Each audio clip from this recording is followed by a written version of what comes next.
welcome, and if you haven't been here before, I'll let you know who I am. I am Bill, that is Sue. I've done this psychic thing for quite a long time. I just noticed that on my presentation I did here the last time, I don't know if I did it, yeah, I think this was the one I did last time. It was in 2005. So I've been doing these presentations for a long time. I am a professional psychic, which means I get paid for it. Part of the thing what I want to do today is not just how to hone your skills, but who understands what skills that you're looking for. Witches, warlocks, all of the paranormal things. Oh, and another thing, if you do psychic readings, it's for entertainment purposes only because the state does not allow fortune telling. So you kind of just have to make sure that you remember that. I've been doing psychic readings for a long time. It's just a practice. I don't know how I learned how to do it. It's just showed up. And if I look at you funny, I apologize because I see things. I see different entities, different colors, different shining. And then sometimes if you do your hair with a certain way and you have a certain conditioner in it, I can see the conditioner, and your body tells me if the conditioner is okay with you. I do some medical readings. I'm not a doctor. I don't know how I do it, but I do see that if a person has a problem with their chemistry, their body chemistry, I can let you know. And if you go and get it checked out, you'll find out that sometimes it does help to have someone see those kind of things. And everyone is psychic. There's no one who is not. It depends on whether or not you want to be psychic, whether you want to pay attention to what's going on. There are people who can talk to animals, dog whisperers. If you have a pet, you can. If you're a grandparent, you know when your grandchildren are off doing something they shouldn't be doing, and so you kind of tune into all of that stuff. Everybody uses their psychic ability when they go shopping. One of the things that we teach is dowsing. Dowsing is the use of instruments to apply the information to what's going on. If you use a pendulum, the dowsing. Some people don't have to use the instruments to do it. So if you go into the store and you pick through a bunch of packages of meat, what makes you pick the one that that feels good to you?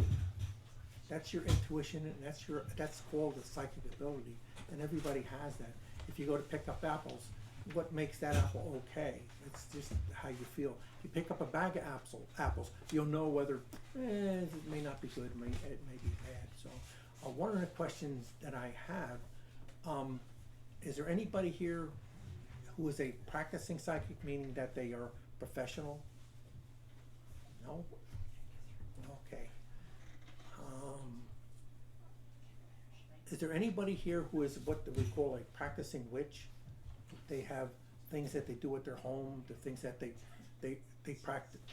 practice on. It may not be what everybody thinks as being a witch. If you have a garden and your garden always does very, very well, to me you're an earth witch, because you put your energy into those plants and the plants give those energies back. So you actually are a witch. You are an earth witch. And there's people who keep the neighborhood safe. There's people who keep anybody that they know safe. They are healers. They don't have to be conscious healers. They can be subconscious. They just have the energy to help and to heal people. And that's all part of the psychic ability and things. One of the things, I guess the next class we're going to give is on meditation. One of the things that we can work on is how to make ourselves calm, because we can't perform what we want to perform unless we're calm, and it takes quite a bit of practice to do that. Meditation is hard. Everybody says they've tried it, and it just, they can't get the blank space. They can't. But meditation is like prayer. It's just things that go on in your mind, and a lot of times it works subconsciously that things go. Does anyone here have a psychic twin? Meaning someone who's not a physical twin, but someone in their life who they know exactly what's going on with them, they know what's going on, and they kind of You kind of know what's going on, and being a psychic is knowing, and learning how to hone that skill, it can be very scary because once you open the door, it doesn't go away. And if you worry about it, or if you feel the absolute responsibility, how many people have had premonitions and they knew something was going to happen? And the big thing is, did you act on them? That's the thing, because sometimes it's like with the World Trade Center, there were so many people who came out and said that they felt that something was going to happen and they didn't know how to do anything about it. One of the things about premonitions is it's not your responsibility. It's something that you learned, it's something that you have, and you shouldn't feel guilty about not trying to warn people about getting on a bus. It's like when you're driving along the road and you take the same way to work every day, and all of a sudden something tells you don't go that way. And then you find out that there was a backup and things. And that's again, a psychic phenomenon. Let's see, what else can I see?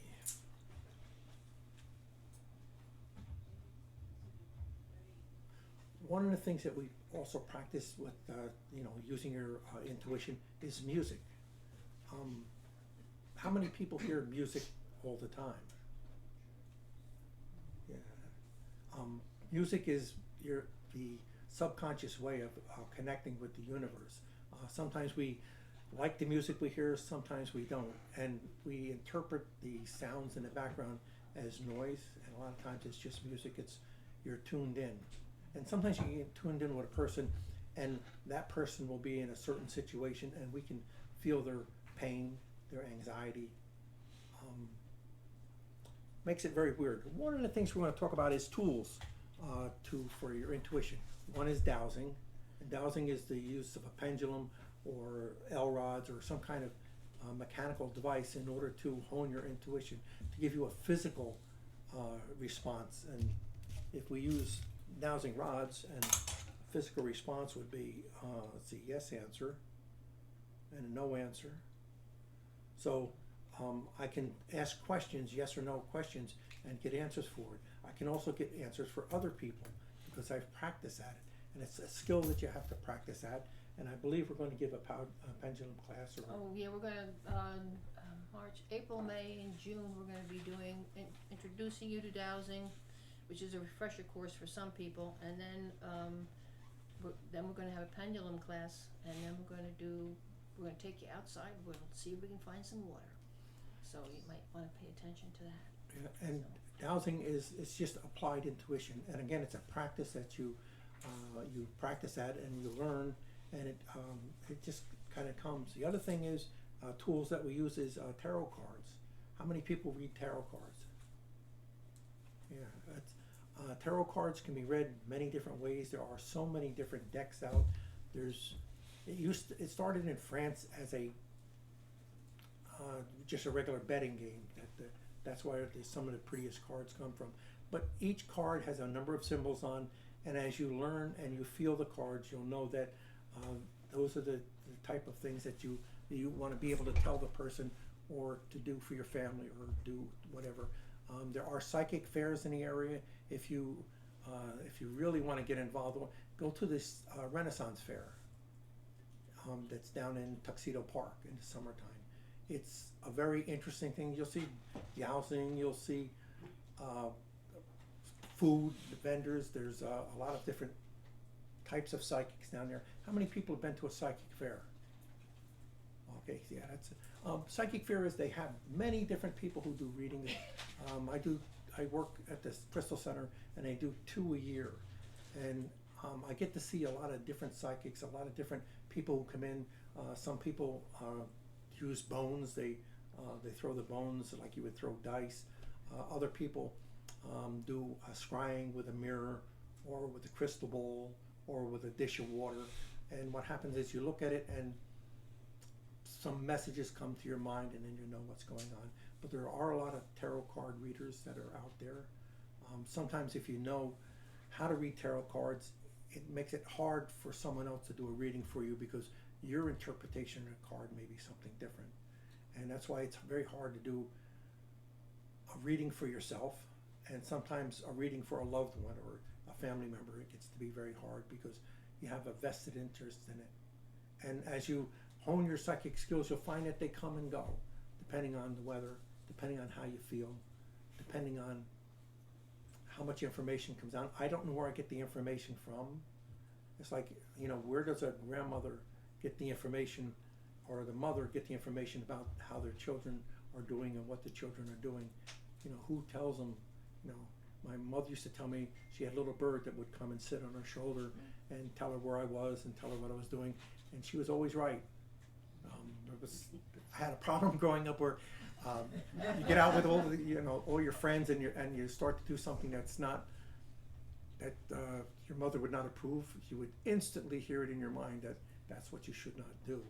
So psychic connections are things that you can develop. If I do a reading, I look at somebody and I just listen to what they say. I hear things in my mind. I see things, I smell things, and I can feel things. If a person has a heart condition, sometimes I take on the physical from that, so I can hear the extra beats, I can feel the pain. I don't know what happens, but once that person gets up and moves away, I disconnect. I don't carry that around, and that's one of the things that you have to learn how to do, is disconnect from. Or you drive yourself crazy. You see that on the movies, all these people who are always worried about something because they don't disconnect. They don't understand to let it go.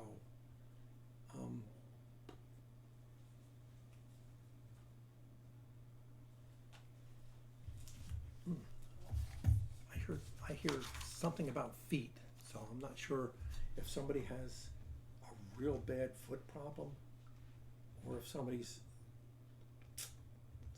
trying to walk someplace where they shouldn't go.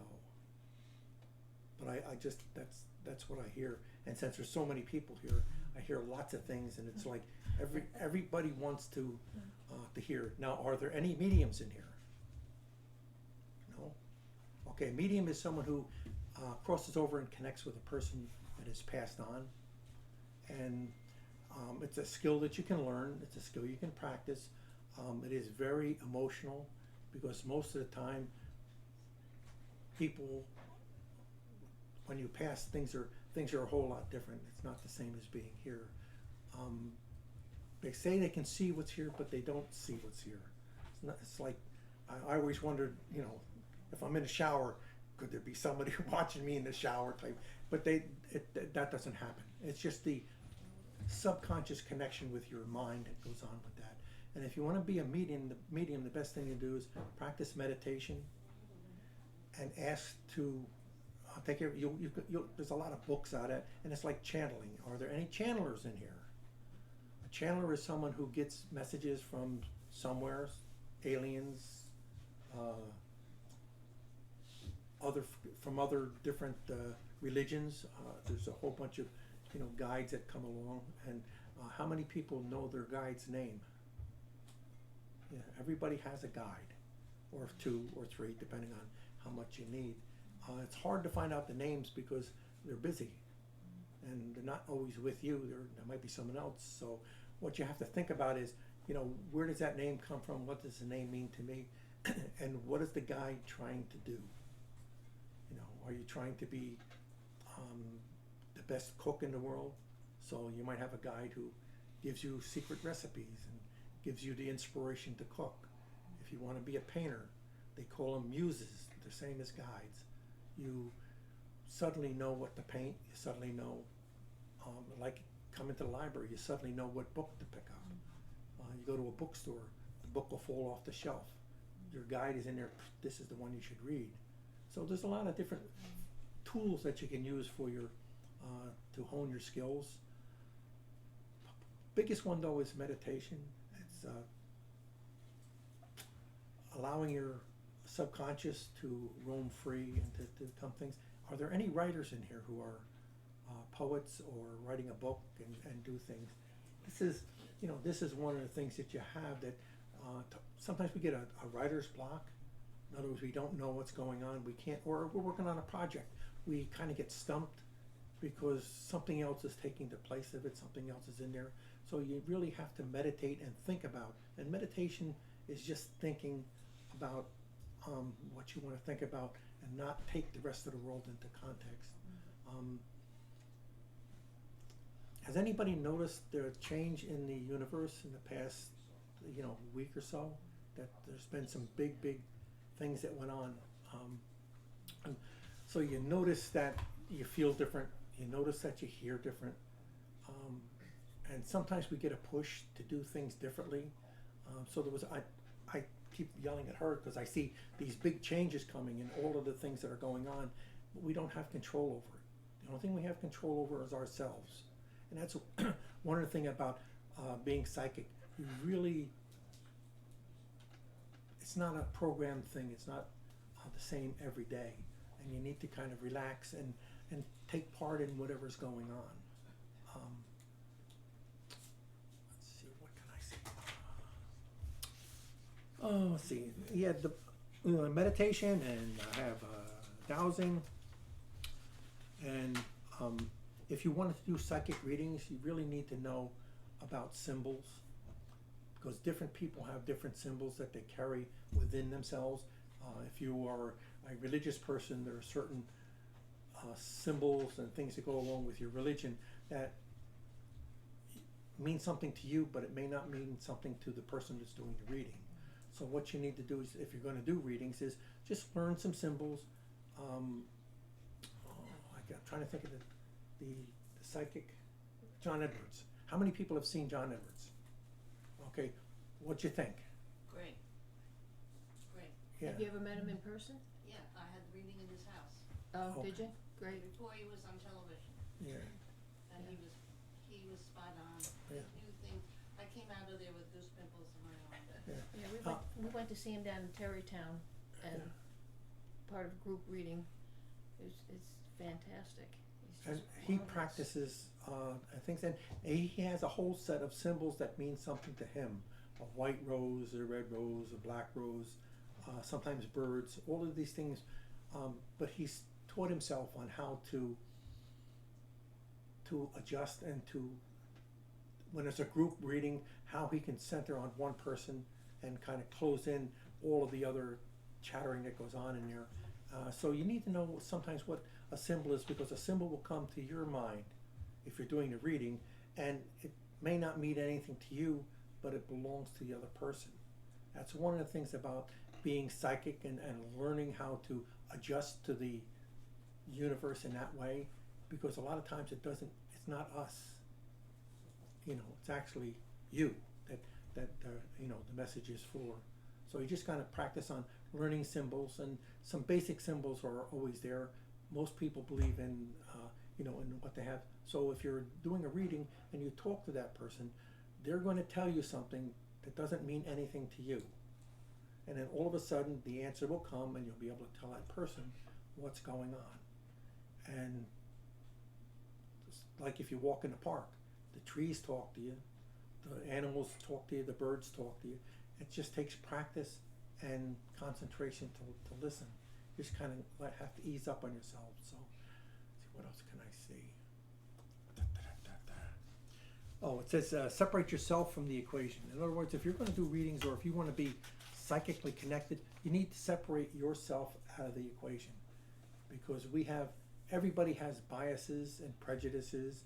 They don't like the cold, they don't like the heat, your feet hurt, your stomach hurts. All of these things have to be separated out, so that if you're going to sit down and be very calm, we'll say in the garden, working with your flowers, you listen to whatever sounds are there, and you work with all of the elves and other things that are always running around in your garden, and that's why it's successful. Has anyone, does anyone see ghosts? That's a no. Wow. It's unusual. Very unusual. Ghosts are just spirits that are wandering around, and I don't know if there's, like on a TV, it's always an evil ghost, and they do all kinds of evil things, but there are spirits that are here to help us, and their dimensional bindings are getting thinner and thinner, so that you might see more ghosts. You'll hear more things. You'll become more aware, and as you think about doing that, so you think about becoming, oh, I want to be more psychically inclined. I want to enhance my skills. You're going to get a surprise because you're going to hear a lot of things all the time. And what you choose, what your path is your path. You know, sometimes people come to get a reading from me, and they want to know what's my path. I can give you the choices that I hear for you, but I can't tell you what your path is. It's your choice. And choices are on a big wheel. It's like you spin the wheel. When that wheel comes around, when that choice touches the ground, that's when you can make it. If you don't make it, it's going to go by. It might come back, around, but you can't make it after it passes, and you can't make it before. And that's why sometimes we have a lot of trouble making choices, because it's not the time. But we don't listen to that word saying it's not the time. We just listen to, I don't know. I don't know. And the other thing that you need is confidence. Confidence on what you can do, where you're going to go, where you're going to spend your time.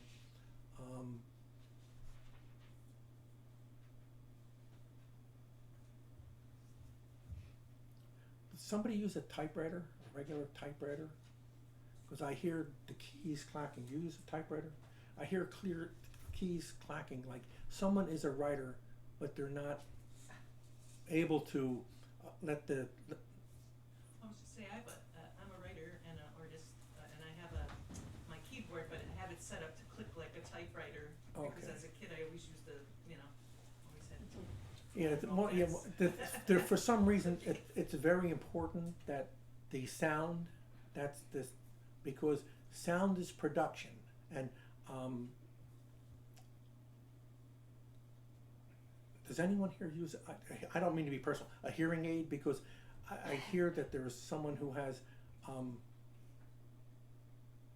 hearing enhancement, that's what it's called. So sometimes we get people who have implants for the, they have the problem and they have an implant. But I hear that there's something going on with either headphones or some kind of connection that they have. And again, I don't know what it is, I don't know who it is, but there's a lot of stuff going on. If I look at you funny, I don't mean to look at you funny, and I apologize, but I see things. And sometimes those things are just passing things. Other times I leave who I am and I go someplace else and we talk, and then I come back. So if I look and I look like I'm going, probably because I'm going somewhere. I do that quite a bit. Let's see. The other thing is I have on here ghost whisperers. Those are people who are mediums, and what they hear is they hear recommendations. Sometimes we have a muse who, if we're, I hear a lot of cooking recipes, and I don't know what that, who is that, but some of us have muses who they can take our hands and it's like a musician. They can not make you do things, they help you do things. It's like if you work in clay. When you work in clay, it's the tactile touch that makes the object real and personal and actually makes it alive. Artwork is alive, books are alive. It's like if you went on go over to the library and you just walked into a section and suddenly a book would call out to you and you pick it up. You already know what the book's about, you already know what the story is, but you're going to read it anyway because it called to you. That's why if you go to a bookstore, you end up buying all kinds of books and taking them home, or go to the library, and sometimes you don't even read them, you put them on the table. But every once in a while you'll touch it. That's when you're reading the book. Your psychic ability allows you to connect with the book, and you can actually see movies in your mind. How many people dream? Everybody? Okay. Does everybody dream in color? Okay, because some people actually dream in black and white, which it's, I guess, if you don't know, it's not an issue. But the colors are sometimes neon or the colors could be not real.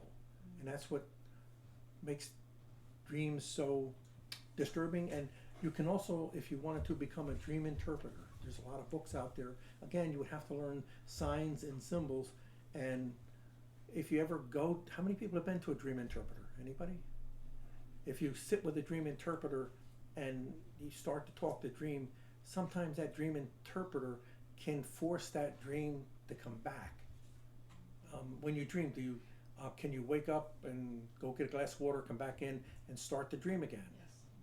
Yes. You know, sometimes that's a curse because you want to get rid of that whatever the dream is, but it'll start over again. And repetitive dreams. This is something in the universe is trying to tell you something. Something in the universe is working with you, and not everybody is in the same universe. Surprise, surprise. Not everybody is in the same dimension. Sometimes we see people who look different.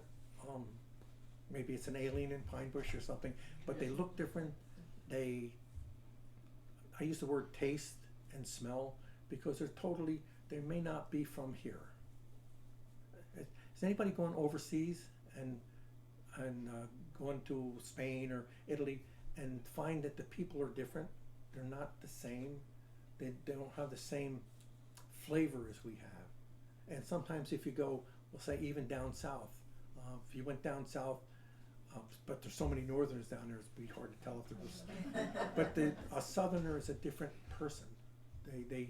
Their energy and characteristics are different than us. Well, when I say us, I mean someone from the north. And it gets to be confusing on what they're thinking. They think in a different language. Does anyone here speak another language? Do you think in that other language? Sometimes if I'm exposed to it, I speak several languages, and if I'm in Germany or Italy or Spain or France, then I start thinking after 2 weeks in that language. Yeah. French, if I do a psychic reading on a French person, I see pictures. They think in pictures. So that sometimes if you're all of a sudden walking and you start to see things in your mind or something distracts you, it could be that that person is broadcasting what they're thinking.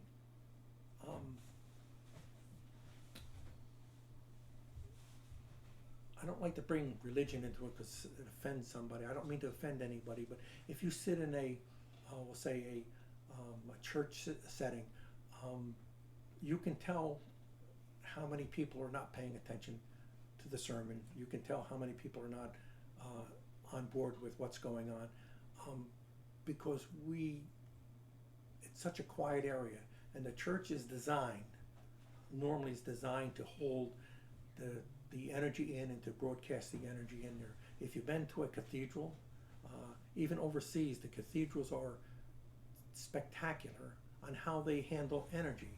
And what happens is every time there's we'll say a mass that goes on in the church or even in a synagogue, that energy fills it and it builds and builds and builds until sometimes it's hard to concentrate. Sometimes it's hard to get along. If you go over to the Crystal Center, because it has so many different energies from the crystals in the building, sometimes it'll make you a little woozy because you're not accustomed to that much energy. And we all know people who are so strong that when you get close to them, they make you befuddled, they make you kind of nervous because of their energy. So that's one of the things that you need to practice on, is allowing that energy to pass through and to not confuse you very much. Does anybody have any questions? I wanted to get some questions to find out, what do you want to know about being psychic? I'm just wondering about before, when you said in the last week the energies changed, does that Yes. have anything to do with the Chinese balloon and then the other things, the other entities up in space? Yes. Well, what's happening is once we become aware of something, it's like having a stone in your shoe. It's once you are the princess and the pea. Once you realize that there's something different going on, it tracks your mind, and that's what you're doing. And so the universal thoughts that are going on are different. whether they're alien spaceships, whether they're energetic things that are going on. Right now, there's a big political thing now. President's going to have his physical, and so there's a whole bunch of political stuff that's going on. And if you are not necessarily connected to all of that, and all of a sudden that energy starts to blossom up and starts to get deeper and deeper, we get pulled into it because that's what we hear. One of the things that you need to do if you're going to become a practicing psychic and have the awareness of the universe is you're going to have to be able to compartmentalize all of the things that go on so it doesn't disrupt your life. Because a lot of people's lives are getting disrupted, especially with the phone. The amount of time that some people spend on the phone is getting to be outrageous. And now they have a new thing called the chat bot or something, it's the AI. So all of the companies that give us the information when we do a search, they're going to allow artificial intelligence to put together the information that you're going to get. So that's going to be that will be an issue for how much do you believe on what on what you read. That's another issue we have on keeping ourselves sane, keeping ourselves part of our normal lives. And some people never go back to being normal. I have trouble going back to being normal because everything I sense, I just feel. But there was a big change in the universal energy, and it could be that there are things coming into our universe now that are not normal. When I say normal, they're not the everyday thing. So yes, they're looking at aliens. They're trying to figure out what all these balloons are. Now China has a problem because they have a lot of balloons over there. How many people have seen a UFO? Okay, one of the things that happens when you see a UFO is you become psychically connected. When they look at you and you look back, you can feel them. It's one of the things that I'm going to give a talk down at the library, or not the library, the museum, is on eyes. How many people, when you look in someone's eyes, you know what they're thinking. You can tell the person's. The eyes tell you everything. It's your gateway to the soul. Well, supposedly aliens have a telepathic ability, so when they look at you and you look at them, they can talk back and forth. Telepathy is the universal language. It's what everybody does in the universe. So they don't have to speak.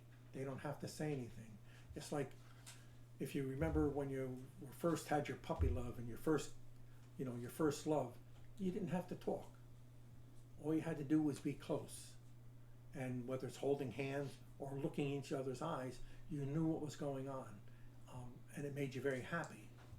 That's not exactly always true with the alien situation because they can talk to us and we're not accustomed to that.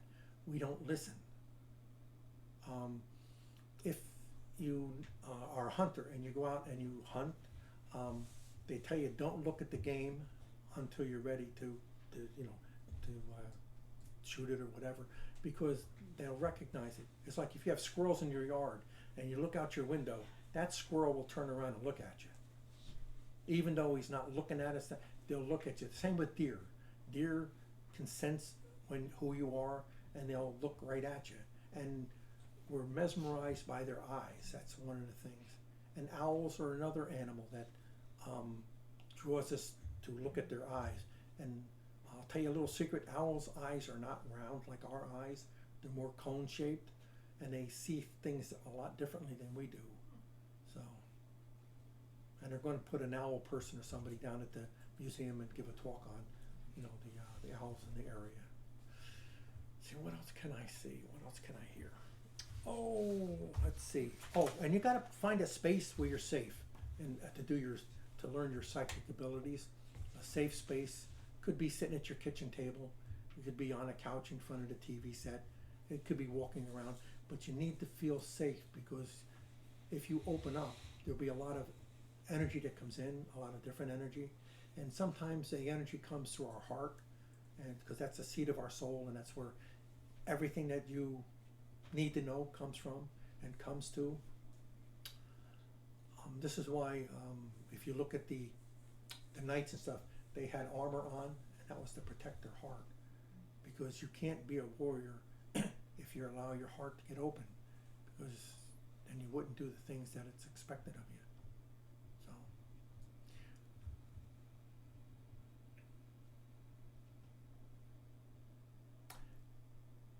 How many people know their heart?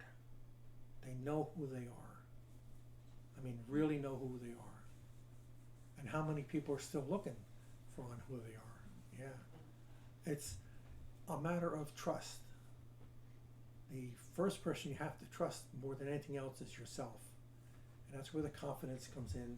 That's where the being able to be alone. No one is ever alone. No matter what you say, there's always somebody, something around you. It could be friendly, it could be non-compatible, but there's always something around. So what you need to do is trust this and allow this to see for you. And if you can see with your heart, then you don't have a problem with the threats and dangers that we feel. With the change in the energy, I don't feel that it's a threat or it's any kind of a danger. I think it's a new awakening, it's a new way to look at things. It's like we didn't get much snow this year, but all I've read about is all of the snow that they're getting out in the Midwest, and how many communities are still without power, they're still without able to get around. And it's like Lake Tahoe, they got the ski area, but you can't get there because the snow is so deep. And California now is starting to get enough water where they may survive, but people aren't going to conserve water. And the earth is changing, but I don't think we're changing it as much as the earth is changing itself. So, and they're talking about some really big earth changes. One of the things that we were involved in was the We Are America, and the I can't think of his name. I'm really bad with names. He made a map, Scallion's map of what's going to happen in the future, and it shows the East Coast is going to be slimmer. California is going to be not there. You could be able to go swimming in Arizona. So the Earth is going to change. And this is 30 years ago, I think. It's been a long time. So more than 30 or 40 years ago that they had all of this stuff going on. And France, I just read this morning that they're taking down a resort building that was built 600 feet from the edge of the ocean. And now the ocean is up, and they got to tear it down because the water's coming into the building, and it's not just the tide coming in, it's a permanent thing. So the earth is changing, and they give you a lot of, we have a lot of worries about the, and they don't want you to use a gas stove anymore because it's causing asthma and different things. So where do we go? What do we trust? You gotta trust this, and it makes it a lot easier. Now, politics are changing. We're noticing that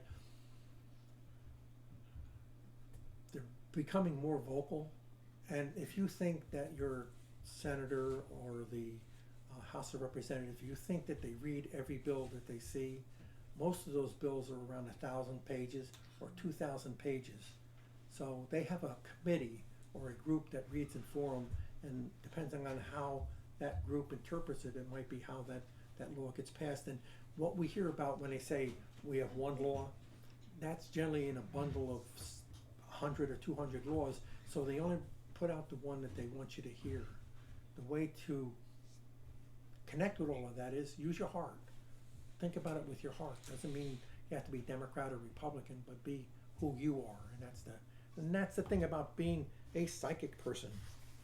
Okay, tools. Let's see. I have cards, tarot cards, dowsings, crystal balls, energy enhancers, candles, and music. And how many people here have been hypnotized by a professional hypnotist? Okay. Was it for therapeutic reasons or was it just fun? Stop smoking.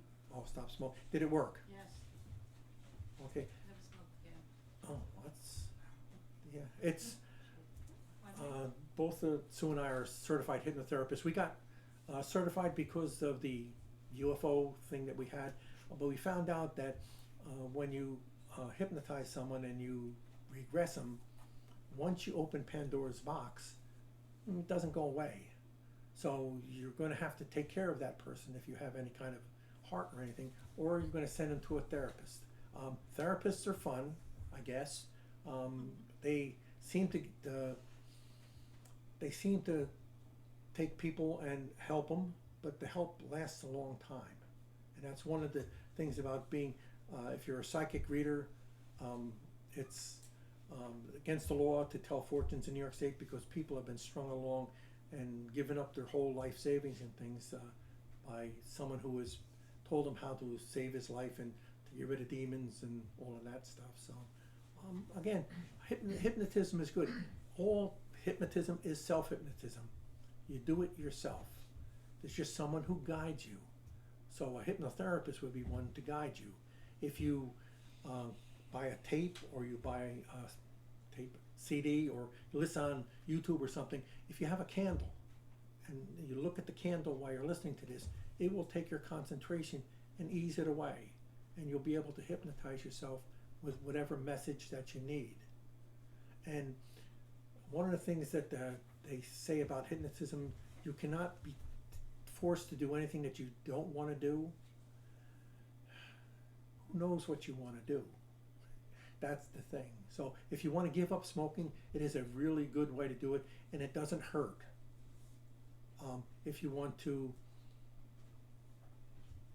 write a book and you get a writer's block, you sit down and you look at the candle, listen to the music, and allow your heart to connect with it. Once you connect with your heart, you should be able to start writing again. And you might find something totally different to write about. But that's the candles and the music. How many people listen to music? A lot. Yeah, music is another one of the arts that goes directly to the heart. And sometimes your music may not be compatible with other people. That's the one thing you have to realize. You are a lone wolf. There are, I think, 7 groups of people in the universe, 7 different types of people, different families of people. And how many people here they consider themselves the black sheep of the family? You're within that physical group, but your energy, your soul might be of a different soul group. And so you don't see things the same way. That's why it's very, very hard to find a mate. And if you find a soulmate, that's not the one to marry, because they're too alike you. They're too like you. So anything happens, it doesn't work. So it's always an issue. And how many people believe in reincarnation? Okay, reincarnation is real because we know that there's children who can remember past lives. There are people who remember past lives. You remember past lives all the time. When you see someone who's familiar and you don't know who they are and you don't know where they came from, they could have been part of your life in the past. And if you get a tape or a CD on a regression, you can actually take yourself back safely to a point in the past where you can figure out, meet who you were. And has anybody here had a past life regression done? Few times. It was great. Yeah, it's a happy thing.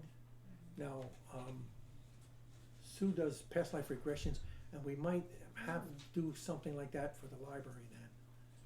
Oh, and anything that you want to see or hear, they're open for suggestions to keep classes coming for different things.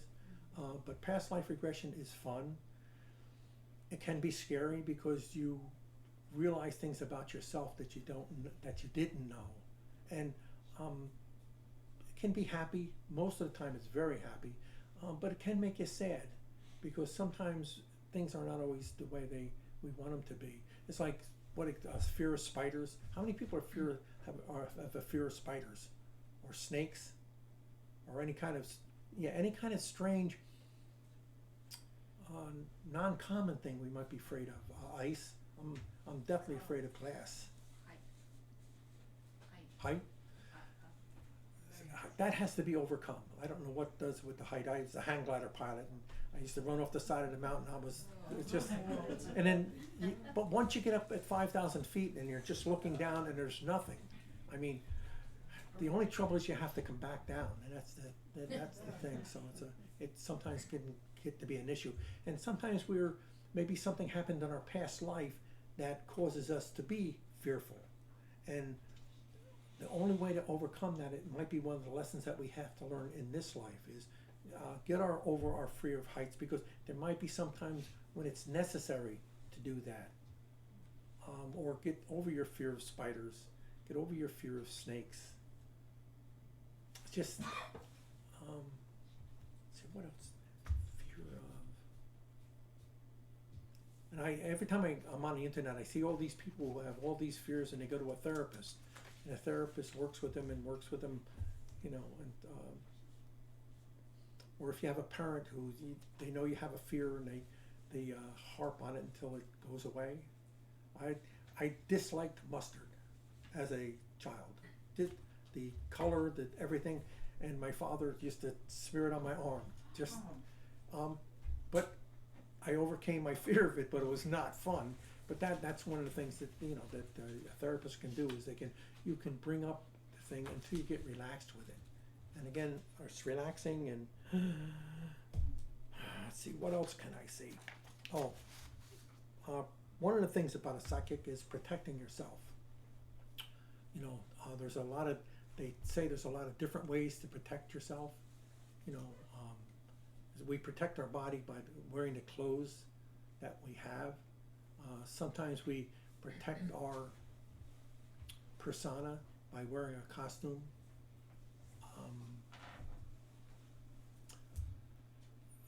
You don't have to answer, but how many people actually have a costume for a persona? In other words, people don't know really what you are. Sometimes being a psychic, you need to put on a different persona, because people are very fearful of psychics, very fearful of people who are aware. I had an article written up about me in the newspaper about a reading I did, and the reporter was right there, and there was things that I brought up that the person's family and stuff that I didn't know, and got written up as very nice in the paper. But I went back to work, and I walked down the hall, and people went in ran away because they thought that I read minds. I don't read minds, and that's the one thing that psychics don't do. They can interpret the frequencies or the energy that you put out, and if you put out your energy through your heart, it gets to be really, really cool. But protection, different things. If you want to protect your area, is smudging. How many people smudge? That's where you take a sagebrush and you light it, and then you put the smoke around. It's like going to a religious ceremony where they use incense. This incense is the prayers going up. Smudge would be the same way. Crystals. How many people carry crystals in their pocket or in their pocketbook? Yeah, it's one of the things that if you believe it has power, you give it power, and it will exchange the power with you. Scents. How many people drink herbal tea? For calmness, for health? Yeah, it's just things that happen, and if you just smell it, it'll make you feel better, and that's what the whole thing with scents is. And they talk about white light, putting yourself in a wall of white light to keep the bad things away, or the things that are not, I like to say, not compatible with you, but that's okay. But really what you have to do is you have to go in here and turn on a switch. Everybody is full of white light, and if you turn on the switch, you're going to attract the things that you want to attract, and it's going to keep away the things that are not compatible. But you all have the switch inside, and one of the things that you practice when you become a psychic is getting to that point where you're okay and everything is going to be good. guardians, guides, and helpers. We talked about guides. Everybody has guides. Sometimes we listen, sometimes we don't. Sometimes we get kicked because we don't listen. Other times we're, I don't like to use the term petted, but what I get is we get petted, like a cat or a pet. We're being petted. We're being guided along. And the thing is, if you open up your heart, you can find your guide. And sometimes a guide is very simple. If you want to write, if you want to paint, if you want to do anything, work in a garden, all these things, if you want to be a good cook. And a good cook, they're witches and warlocks because they take whatever's there, herbs, put it together and make something special. And sometimes you don't even have to eat it in order for it to be good. If you go down to the pizza parlor and he's got all these pizzas on the top there, you look at those, some of them are just so fantastic you can taste them. And that's what your heart does. It goes to where it's necessary. But if you get put on how many people are on a forced diet?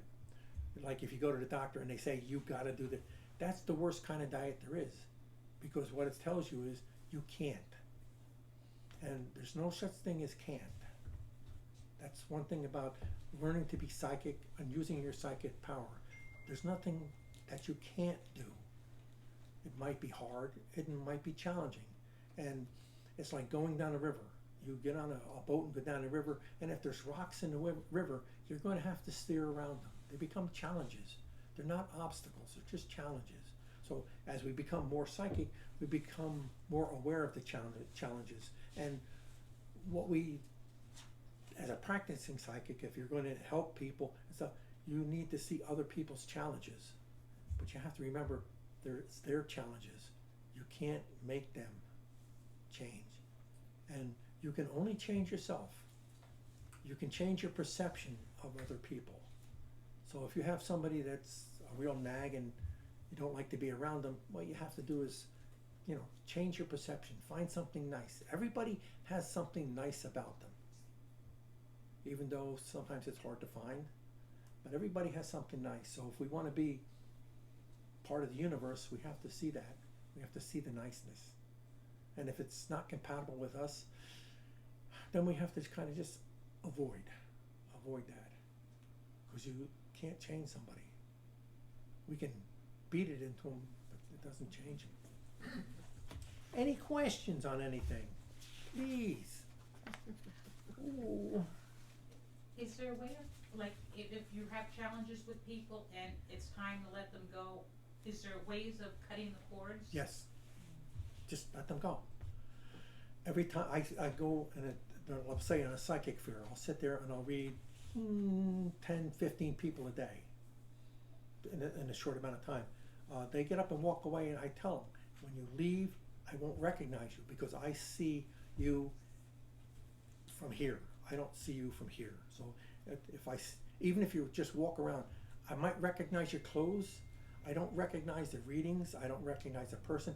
If you come up to me months later and said, I told you to do this, and I told them to do this, and they did it, and everything is fine, you went to the doctor, their eyes are, I don't remember. Because it's not me. It's whoever is in me, my guides and whatever. So you just have to let it go, and it's practice. One of the things that it's very, very hard is we take on their problems, and it's not our challenge, it's their challenge.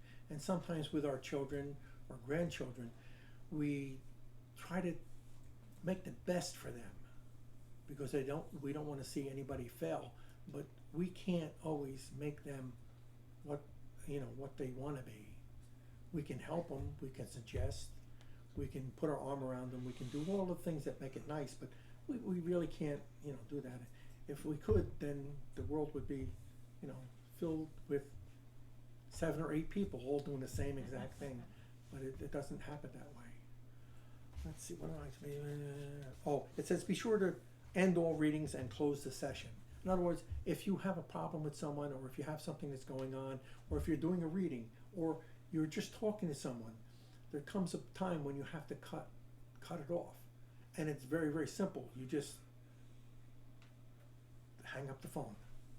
That's what it's like. It's like hanging up the phone. And then I'm getting a lot of those crazy calls about the what is that Medicaid and and getting constantly, and it's really annoying. But you have to, once you hang up the phone, it's gone. It's, you know, but it's gone. You don't carry that throughout the day, and you know you're going to get another one. So it's just not too much you can do about it. But you have to learn to get, what is that? Change what you can, and don't even try to change something that you can't. You know, it's not your job to save the world. It's your job to save the universe. Because we're all part of the universe. And some of us are not part of the world. Because we don't take on the world's problems. Because we can't fix the world's problems. But the universe is, this is it. This is the universe. It's you.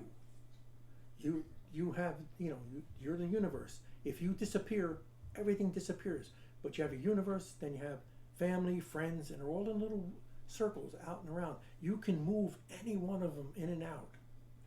My family is, I have throughout a few, you know, few pieces, but you were the universe. You have to remember that. That's the universe.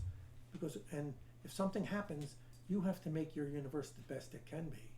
And you can allow that and put your universe out to other people if you want. Sometimes other people don't want to be that close in your universe. So they're out here, but they're still in your universe. And everybody is a universe. And it's your job to keep it clean, safe, and feed the people well. You got about 5 minutes. Okay. Oh, it says, remember, love draws love. And that's, you know, sometimes we worry about that because it seems like all we see is anger, fear, and the other stuff that's around. But we're not drawing that in. It's not us that's drawing. We are the light. And if you're the light, you're going to draw the things that are not so good sometimes. And you just have to ignore them. Because you can't change them. But you can move them out of your universe. You can move them out here where they don't affect you. And they don't cause any problems for you. Any questions, please? No?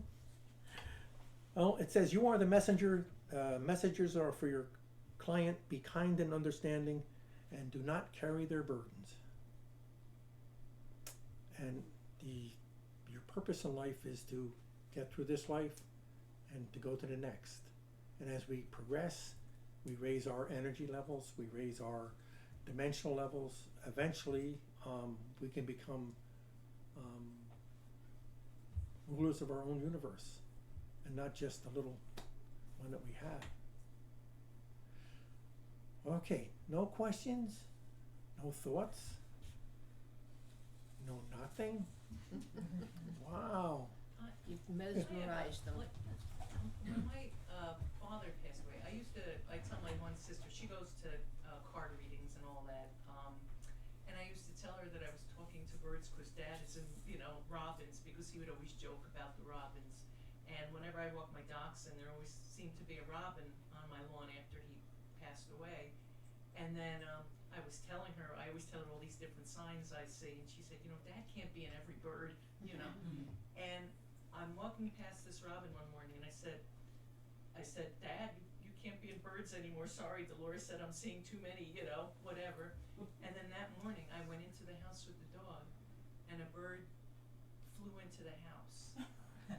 And I've had so many signs. There was another, like with my father, he was very big into Mustangs. And my mom had gone to the nursing home, and I said, Dad, just let me know you're around, please. Just let me see a Mustang. I'll know you're, you know. And I'm really looking, and I didn't see any Mustangs anywhere. I'm even looking in parking lots. And I get home at about 8:30 that night, and I normally wouldn't have gone out, but my son said, Mom, you want to go for a walk? Because my elliptical had broken. He goes, let's just go for a walk. I said, all right, we'll go for a walk.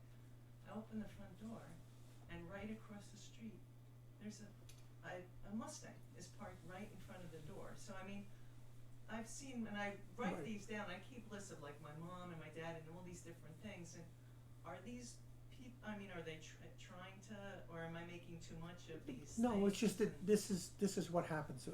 Certain people, when they see cardinals, they think that they're, you know, people that have passed that come because they're so beautiful, and it makes our heart move. And once your heart moves, it starts to go out and look for all of these things that makes us happy. So, yes, you'll see your father, your mother. You'll see children. You'll see friends. You'll see things that are very strange. It's like there are certain beliefs on owls are messengers, and sometimes they're messengers of someone passing. There's just a whole bunch of things that we poo-poo away, and people who don't believe in it, they have a, you know, that's their issue.